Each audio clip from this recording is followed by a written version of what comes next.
Our Conception of Christlikeness, J.R. Miller, Things That Endure, that the life of Jesus may be manifested in our body. 2 Corinthians 4:10. Many lives of Christ have been written, but in every Christian life there should be a new one published. It is these lives which are needed, written not in handsomely bound volumes with fine paper and gilt edges, and with attractive illustrations, but in men's daily lives. It is important that we should understand how we are to manifest the life of Jesus in our own life. It is not enough to talk about him. There are those who with silver tongue can speak of Jesus eloquently and winsomely, of whom it cannot be said, even in widest charity, that Jesus' life is relived in them. We need more Gospels in the lives of Christians. Others need to see something of Christ in our own life. What was this life of Jesus which is to be repeated in every Christian life?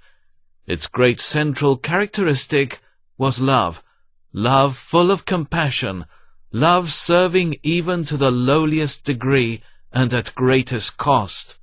Love which was patient, forgiving, thoughtful, gentle.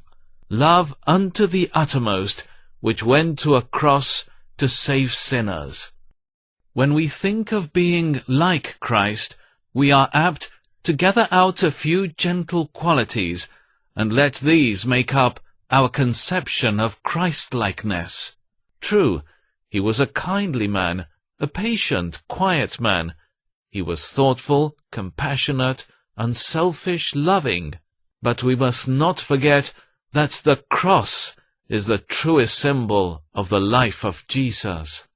An artist was trying to improve on a dead mother's portrait. He wanted to take out the lines in her face, but the woman's son said it would not be a true portrait of his mother if the lines were effaced. They told the story of the love, serving, and sacrifice which made her what she was. The lines were themselves the truest features in the whole portrait. Just so, no picture of Jesus is true which leaves out the marks of love's cost, the print of the nails, the memorials of his suffering. It is not enough that we point others to a historic cross standing on Calvary far back in the centuries.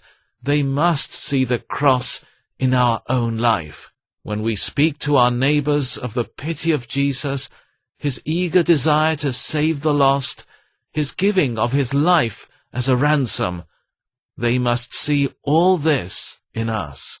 This is the manifesting of Jesus, for which we are sent into the world. Jesus must enter our hearts and live out his own blessed life in us. Christ suffered for you, leaving you an example that you should follow in his steps. 1 Peter 2:21.